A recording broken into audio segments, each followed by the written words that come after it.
આદિજાતિ વિદ્યાર્થીઓની શિષ્યવૃત્તિ મુદ્દે યુવરાજસિંહ જાડેજા રાજકોટમાં। Story report by Sandeep Chavda, Rajkot. ખાસ કરીને ભારતીય જનતા પાર્ટી એવું કહે છે કે ભાઈ એક એ તો સેફ है, તો અમે આદિવાસી સમાજનું બાળક એવું કહે છે કે ભાઈ શિષ્યવૃત્તિ છે તો સેફ है। અને 2010થી આદિવાસી સમાજનું બાળક ભણી ગણીને આગળ વધી શકે એટલા માટે પોસ્ટ મેટ્રિક શિષ્યવૃત્તિ યોજના અત્યાર સુધી ચાલુ હતી। અને જોવા જઈએ તો તેમાં 75% જે ગ્રાન્ટ છે એ કેન્દ્ર સરકાર આપતી હતી અને 25% ગ્રાન્ટ છે રાજ્ય સરકાર આપતી હતી। આપણે બધા જ જાણીએ છીએ કે કેન્દ્રમાં પણ છેલ્લા ઘણા વર્ષોથી ભારતીય જનતા પાર્ટીનું શાસન છે અને ગુજરાતમાં છેલ્લા 30 વર્ષથી ભારતીય જનતા પાર્ટીનું શાસન છે। તેમાં 28/10/2024ના રોજ જે નિર્ણય લેવામાં આવ્યો છે, જેમાં જોવા જઈએ તો અત્યારે જે આ યોજના ચાલુ હતી એ યોજના બંધ કરી દેવામાં આવી છે। એટલે આ જે તુગલકી ફરમાન કરવામાં આવ્યું છે એના વિરોધમાં તમામ ગુજરાતની આદિજાતિ કચેરીઓ છે એમાં અત્યારે અમે દેખાવ કરી રહ્યા છીએ। આવનાર દિવસોની અંદર જો અમારી માંગણી સ્વીકારવામાં નહીં આવે તો બિરસા મુંડા કચેરી અને તેની સાથે સાથે જે વિધાનસભા છે ગાંધીનગર ખાતે વિધાનસભાનો પણ અમે ઘેરાવો કરીશું।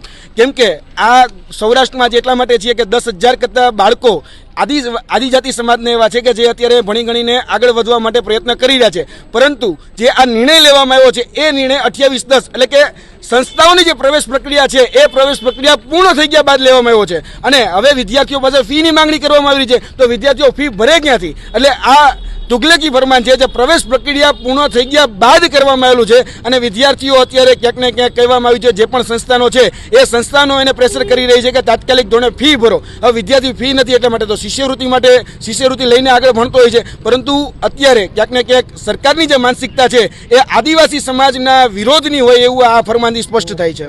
ખાસ કરીને આખા ગુજરાતની અંદર 50,000 થી 55,000 બાળકો છે જે આ શિષ્યવૃત્તિથી વંચિત રહી રહ્યા છે। અને સૌરાષ્ટ્રમાં જોવા જઈએ તો અમારો આંકડો એવો કહે છે કે 10,000 એવા બાળકો છે જેમાં સૌરાષ્ટ્ર ઝોનના જે કહી શકાય કે અલગ અલગ જે સંસ્થાનો છે એ સંસ્થામાં અત્યારે ભણી ગણીને આગળ વધી રહ્યા છે। અને સરકારે જે આ ફરમાન કર્યું છે 28/10/2024ના રોજ એને અમે કાળો દિવસ તરીકે ઉજવીશું। અને આજે ગુજરાતની આજે કહી શકાય સૌરાષ્ટ્રની અંદર અમે તમામ લોકો એ કાળી પટ્ટી બાંધીનાનો વિરોધ કરી રહ્યા છે। એટલે સરકારને સૂચક સંદેશ આપીએ છીએ કે આ કાળી પટ્ટી બાંધીને અત્યારે અમે જે વિરોધ કરી રહ્યા છીએ, જો અમારો વિરોધને તાત્કાલિક ધોરણે ધ્યાનમાં લેવામાં નહીં આવે અને આ જે નિર્ણય જેને પાછો ખેંચવામાં નહીં આવે તો અમે આવનાર દિવસોની અંદર વિધાનસભા અને બિરસા મુંડા કચેરીનો મોટા પાયે ઘેરાવો કરીશું।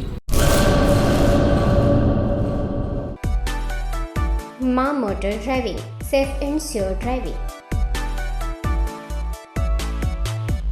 ડ્રાઇવિંગ એ શોખ સાથે આપની મોટી જવાબદારી પણ છે। અમારા ઇન્સ્ટ્રક્ટર દ્વારા સચોટ અને સરળ માર્ગદર્શન